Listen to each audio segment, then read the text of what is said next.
who wrote a famous play, Dr. Faustus, Edward II, Edward II, Tamburlaine. But in most all his plays, Christopher Marlowe chose to follow the same tools and techniques which were mastered and passed on by the great Greeks, the Greek masters, Sophocles, Euripides, Aeschylus. Shakespeare was the first who acted as a rebel, a romantic to the core of his art, a nonconformist, to use a modern and popular term, innovative, and therefore he was different in many ways, particularly in use of form as also in content, we'll find out. So that is one thing which announced with his coming that he was going to start a new genre of writing drama, composing drama. You know, at that time, plays were not written for being read in the classrooms. Plays were being written so that they could be enacted for the stage, on the stage. Shakespeare was a box office hit dramatist as far as that is concerned. He wrote as many as 37 plays, quite a number. Was born in 1556 and died in 1616, 1564 and 1616. Correct me if I'm wrong. Lived for 52 years and wrote 37 plays and 154 sonnets, which is a remarkable contribution by any artist, any literary artist. A great piece. For the first 400 years, from Ben Jonson to Coleridge, everyone found Hamlet to be a masterpiece. No one disputes that even today. It is one of the four masterpieces as we remember Macbeth, Othello, King Lear and Hamlet. Of these four plays, Hamlet came first. Macbeth followed, Othello and King Lear followed. So Hamlet was the first of these masterpieces. And it would be interesting to know that Shakespeare created these characters, wrote these plays, not during the time of Elizabeth I. When Elizabeth I was on the throne of England, when she was the Queen of England, he created characters like Viola, Rosalind, Portia, Miranda, Beatrice, lovely ladies, very highly capable ladies, independent also to a great extent, intelligent, but no evil in them. Because Shakespeare dared not do that. The Queen was there. That was the concept. The monarchy was there. But with the coming of James I in 1603,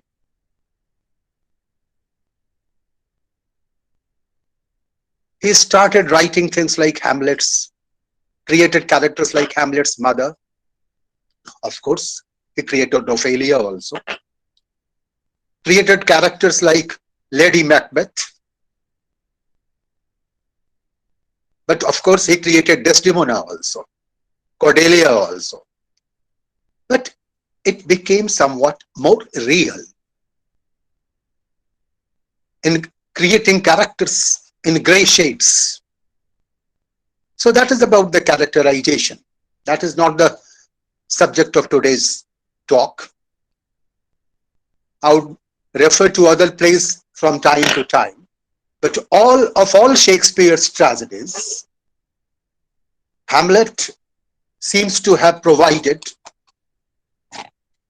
the most varied criticism,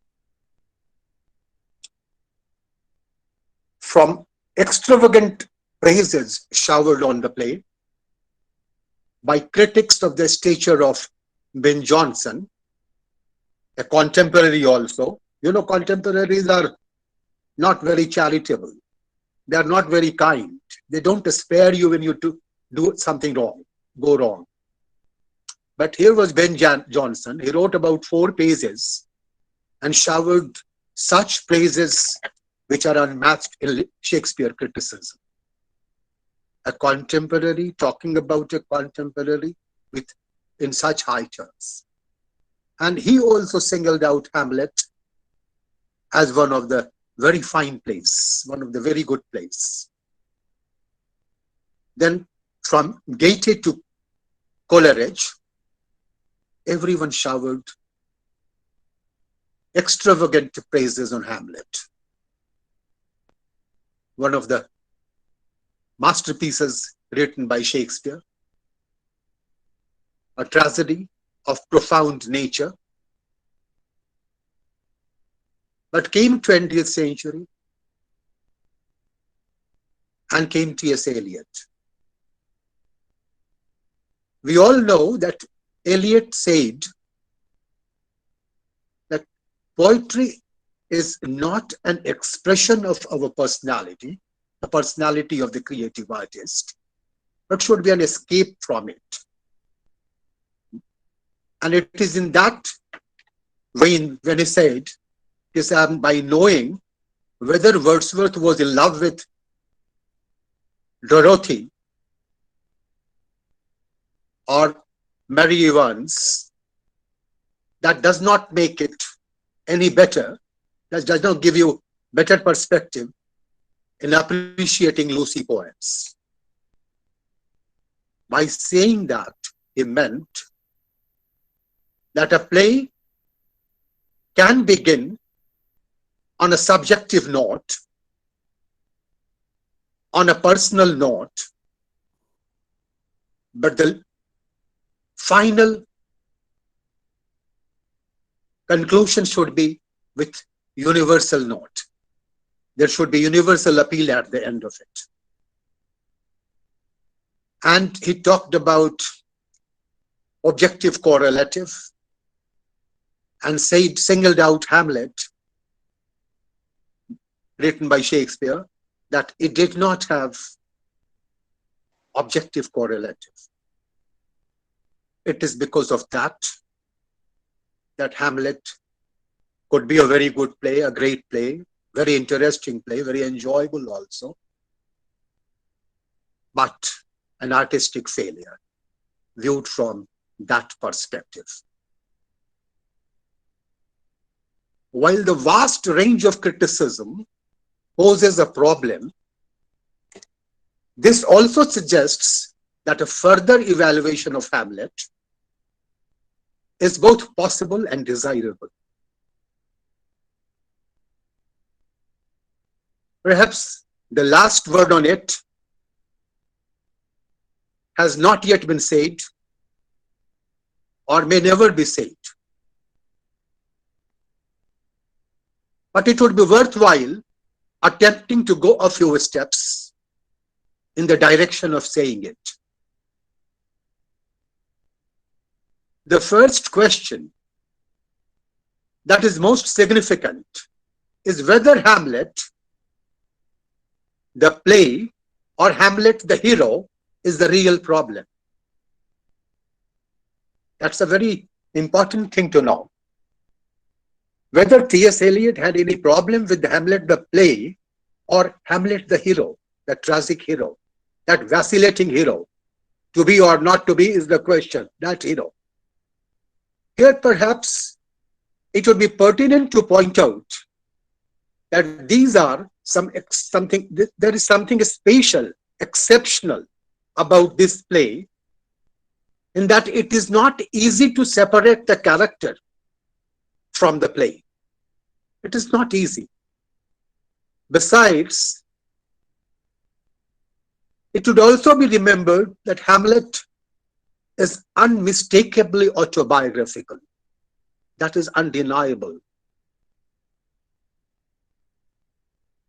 But do we conclude that autobiographical writings in literature are not appreciated, are not good works of art? It should also be remembered that Hamlet, one may come across an elaborate projection of Shakespeare's own character and personality, and therefore it is autobiographical.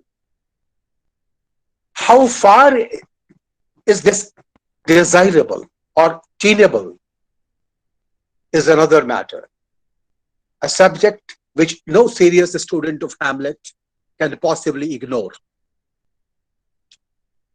Yet for the present, suffice it to emphasize the fact that Hamlet is essentially autobiographical. No denying that.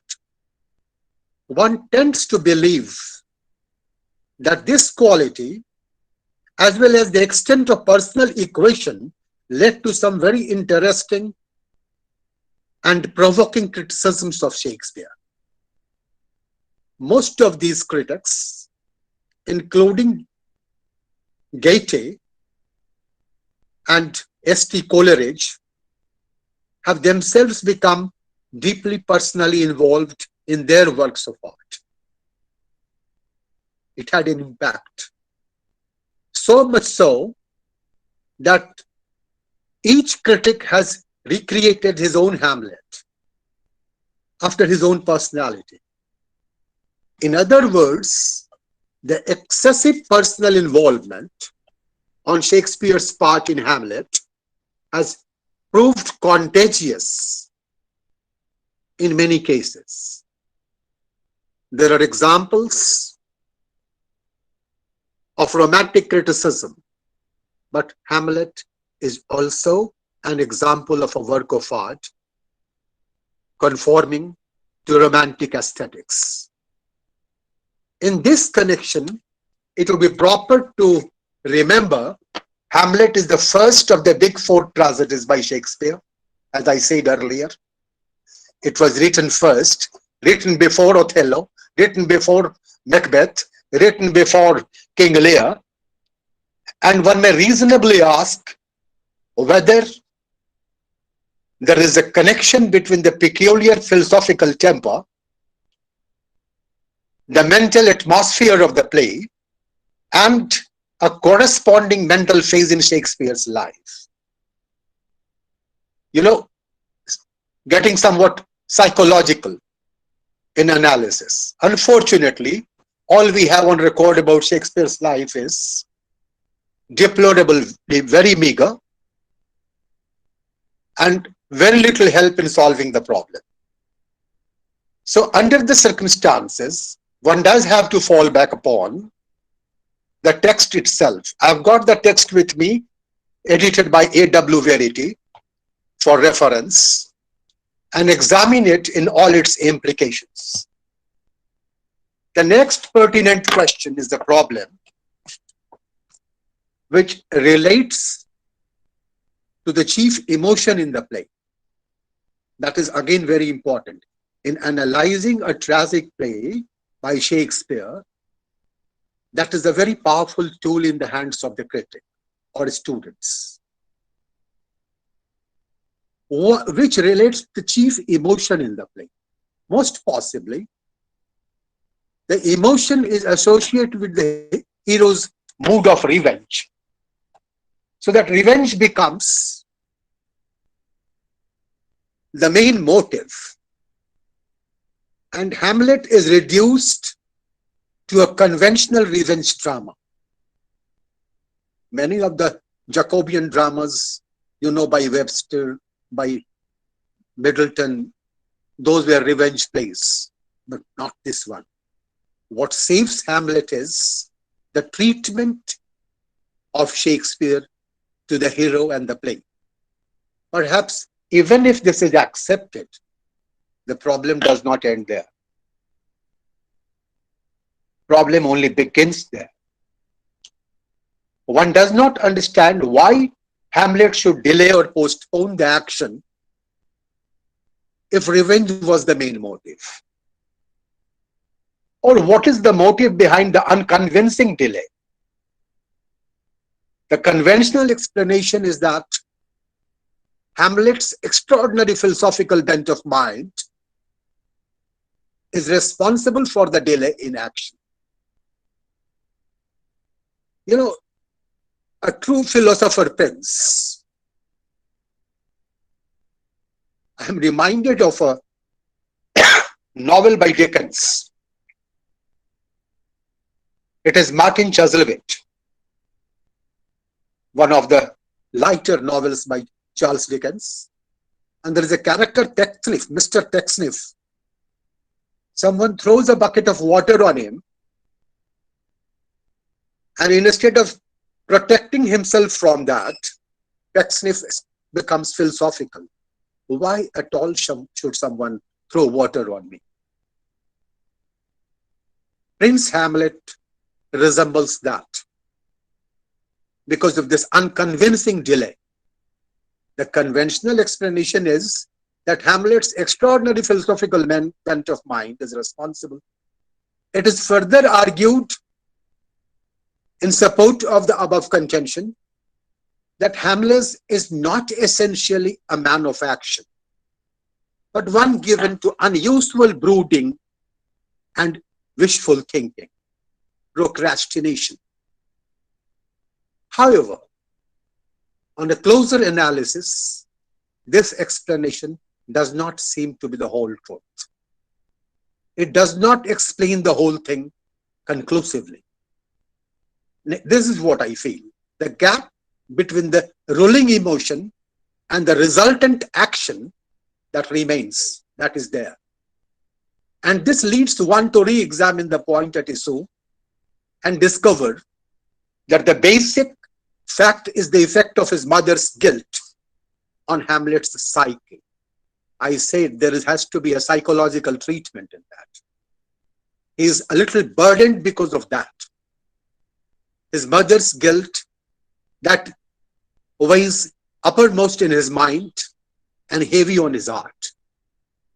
Obviously, the subject belongs to the field of the psychologists, and a careful scrutiny of the subtle psychological bearings can help unravel the mystery. With this end in view, several attempts are in process. One example is the reference to Oedipus complex, borrowing a phrase from Sigmund Freud. And that is a very important agonizing fact about this. In fact, there is in Hamlet an agonizing sense of mortification. Something which results from a sense of having been callously ignored by his mother. But as it is, she has opted for someone else, coolly ignoring the son's claim on her. This has perhaps caused an overwhelming sense of frustration and bitterness in Hamlet. What makes it all the worse is the fact that the man of his mother's choice is none other than his father's killer, his father's murderer. This reality is a little too much to bear for the prince. And Hamlet feels shaken by the roots. It is akin to a kind of gradual collapse at the emotional level. And a small wonder, this may have made Hamlet growingly inert, philosophical, brooding, overthinking, and that could be the reason for his inaction, delayed action. The vacillating prince is a victim of a psychological dilemma that has to be taken in consideration.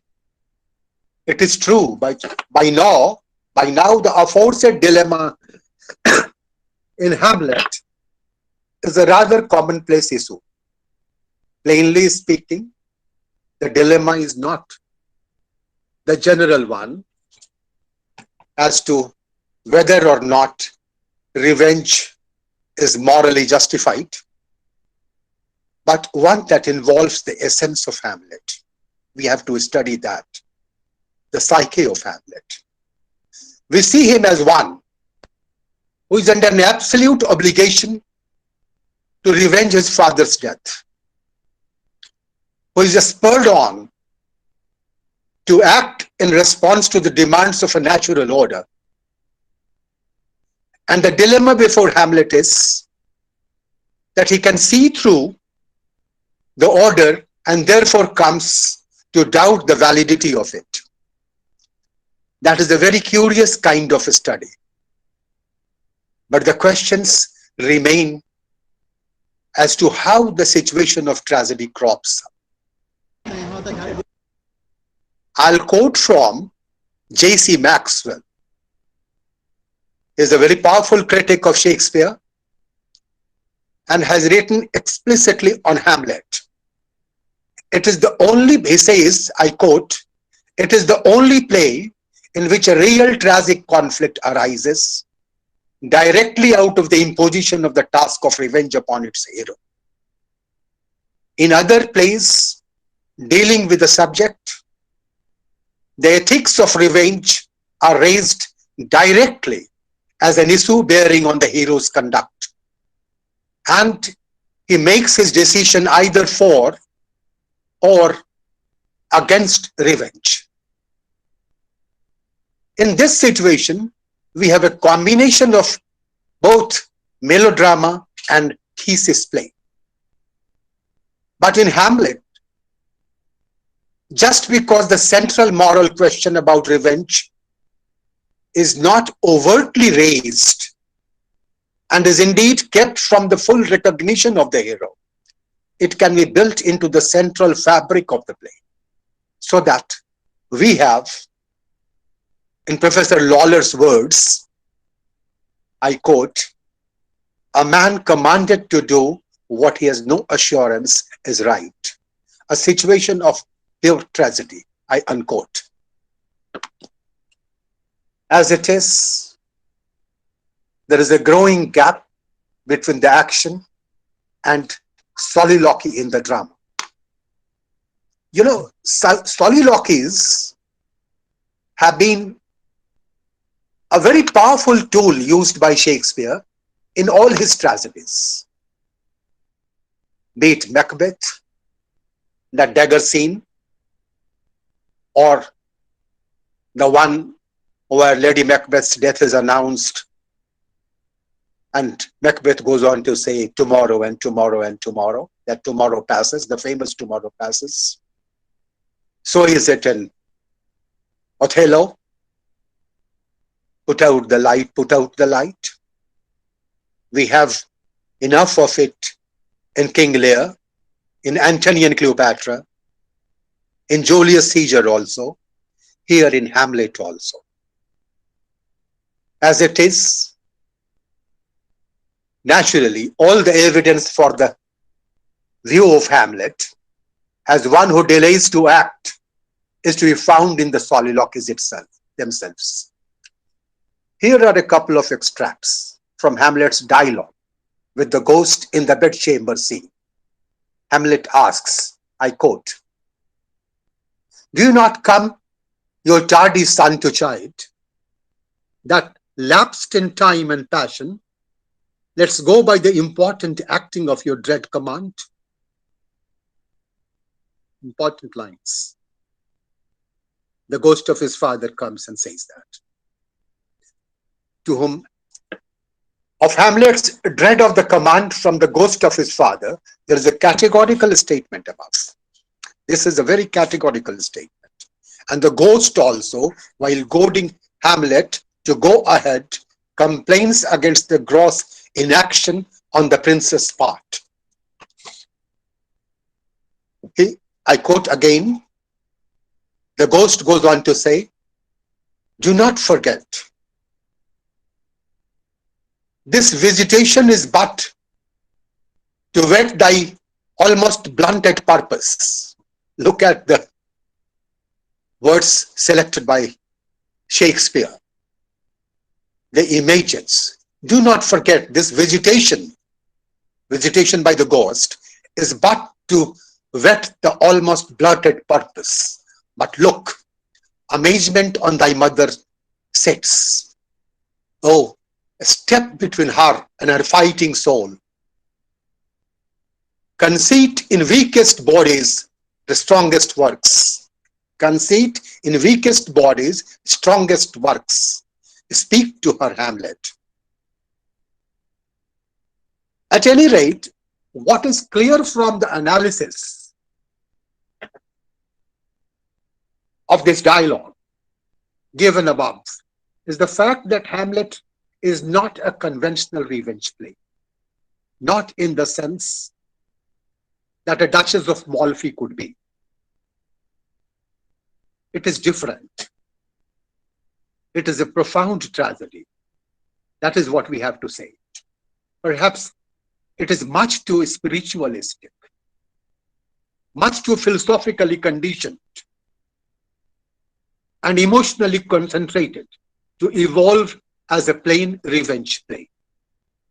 That is what saves Hamlet from being an artistic failure to my mind. I'll have something else to say also. When T.S. Eliot calls it an artistic failure, its chief implication is perhaps twofold. First, there is an excessive personal involvement, as I said earlier, which effectively inhibits the artistic activity. And second, there is a marked lack of objective correlative. In other words, Hamlet remains a subjective work, not suiting dramatic art at all, and also precluding all possibilities of objectification. There doesn't seem to be a real connection between the inner world or emotional state of Hamlet and the objects of nature. Mark my words, these are the two issues involved. There does not seem to be a connection between the inner world or emotional state of Hamlet, the emotional being of Hamlet, and the objects of nature or life that are external to those feelings, to the emotion. That is the dichotomy. This results in excess of lyricism and the defeat of dramatic art. Yet, perhaps it is possible to take a different view and attempt to justify Hamlet's behavior. To quote Maxwell again, I quote, Hamlet stands between two worlds, belonging fully to neither. And if we are not careful, on account of this kind, will resolve both the prince and the play into mere symbols of a broadly sketched philosophy of history. That is what Maxwell goes on to say. Yet, that sense of incongruity between central figure and background remains. And this is the best attributed not to Hamlet's weakness, no, not to his inability to make up his mind, not again, not to the recalcitrance of an inherited plot, not to Shakespeare's failure to find an objective correlative for his experience, but to the decision to leave the framework of a revenge play standing while raising the moral problem of revenge only by implication, and by that very fact giving it a more universal significance than it had before on an English stage. That is what I would like to say.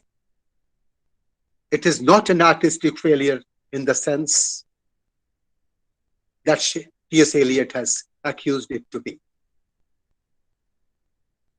Again, returning to the bedchamber scene, that is in Act 3, Scene 4, where the ghost justifies his vegetation as one intended to whet the prince's blunted purpose. We would do well to recall that only 100 lines earlier, he had acted decisively by stabbing the man he took to be Claudius. He had mistakenly thought that he was Claudius, and he went on and killed him. He stabbed him. Maxwell pertinently remarks, the double vision of Hamlet's behavior is thus no oversight in Shakespeare's part. It is built into the fabric of the whole play. You see, judging a play some 400 years after it was written and enacted, a play which was celebrated as one of the masterpieces by Shakespeare, and calling it an artistic failure for the reasons, as I stated earlier, by T.S. Eliot, has always been debatable. Perhaps T.S. Eliot was himself an artist and a great poet, wrote plays also, poetic drama, The Murder in the Cathedral, Family Reunion, The Wasteland, Love Song of J. Alfred Prufrock. Viewed in the perspective that he has given regarding the criticism of Hamlet, one could perhaps find that even T.S. Eliot's works are somewhat personal at times, although the universal appeal is there at the end. But we all know, Versa will vouch for me when I say that whenever some creativity begins in any form, be it poetry, be it drama, be it a novel, be it a short story, or be it a painting or music or any other art, it always begins on a personal note. I'm sorry if I say always. Let me correct myself. It generally begins on a personal note. Perhaps not always. And the artist shows the courage to go beyond that and render an objective appeal, a universal appeal in that particular work of art. It is that universal appeal, it is that objectivity, it is that acceptance of objective correlative, as T.S. Eliot would say. It is that escape from personality, as Eliot said in his Functions of Criticism, that the immortality of the work of art exists. Hamlet has survived 500 years. There cannot be any doubt on that. We are still talking about Hamlet. We are still choosing to include Hamlet in our syllabi. We are still analyzing Hamlet. That in itself shows that the final rendering has got universal appeal. That besides as a play, Hamlet is found deficient, if at all, only when it is compared to Othello. or King Lear, or Macbeth, the three other masterpieces. Even to my mind, Antony and Cleopatra. Because if you ask me a question, which one is the most powerful tragedy by Shakespeare, I would rate Antony and Cleopatra a little higher than these four. That is very personal, maybe, but it indeed is in the same class, in the same club. It seems as if Hamlet should have been a play like King Lear or Macbeth or Othello in order to be a successful work of art. But does it not ignore the true nature of Shakespeare's success as an artist, which is that he never repeated himself? Think of someone who wrote 37 plays and did not repeat himself.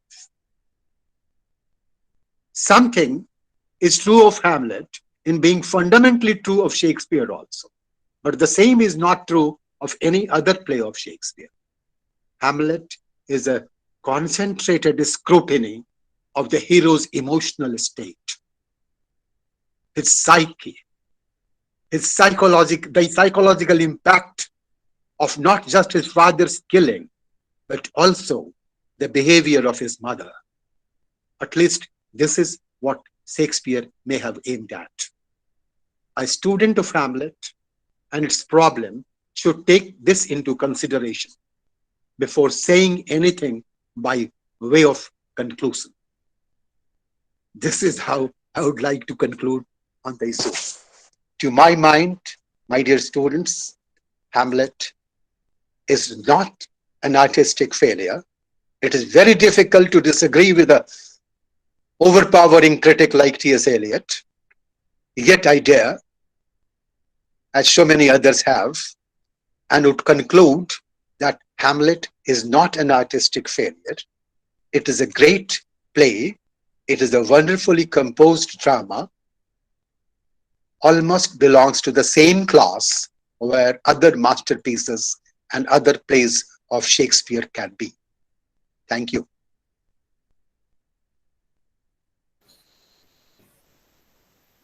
Varsha? Thank you very much, sir. Thank you, first of all, for such a detailed and brilliant. I am no one to critique your lecture at all. But for me, as a student, it was a brilliant lecture, one of the best that I have ever heard on Shakespeare. And another thing, thank you for letting us understand the value of disagreeing with everything that comes in our way, rather than just accepting whatever the critics are saying and following them. We need to understand the value of disagreement as well. So thank you, sir, for doing that The, as the, well. the question, Varsha, is still open whether it is an artistic failure. Yes. I believe it Absolutely. is not. But has it been of any use to the students? I think it has been. I would request our students to please push their questions if they have any. The Yeah. session is open for questions. You can please ask your questions one by one, by unmuting yourself. Any questions, students? Thank you, sir.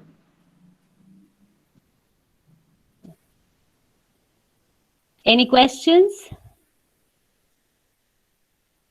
No, ma'am.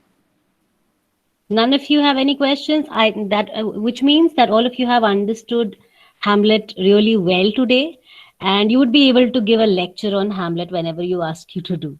This is what it means, right? So, We give them, Varsha, I think you can give them a homework. yes, sir, You can ask exactly. them to write, you can ask them to write a note Hmm. on Hamlet as a tragic hero. Yes, Evaluate Hamlet as a tragic hero. please note down the question. That is the homework for all of you.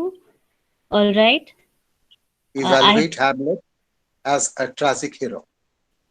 evaluate Hamlet as a tragic hero. That would be the question, and you will have to write this paper in about Sir, please 1,000 to repeat 1,500 again. words. Sir, please repeat again. Evaluate Hamlet. Evaluate Hamlet. Hamlet the character. Hamlet the hero. Evaluate Hamlet as a tragic hero. Okay, sir. As a tragic hero. Okay, sir. That would be something interesting to write. And even I would like to evaluate some of the answers. I would like to evaluate on all the answers because want to see what you have learned so far on Hamlet, whether you know him as a tragic hero or you know him just as a revenge-seeking hero. That is important. Sure, sir. So I would be taking your submissions by Monday. All right. You can submit your answers by Monday and then we'll provide the papers to sir for evaluation. I think we don't have any other questions. So shall we call it a day now, everybody? Okay, thank you, Thank, Versa. Thank you so thank you much. very much, sir, for taking out time for us. It means a lot. Thank you very much, Thank sir. you so much. Thank you, ma'am. Thank you. Thank you. Thank you. Thank you, sir. Thank you, Thank you, sir. sir. Thank you, sir. Thank Thank you. you, sir. Thank you. Thank Thank you, you, my dear sir. student. Thank you, all of you. Thank you. Thank you, sir. Thank you, sir. Thank you, sir. Thank you, sir. Thank you, sir.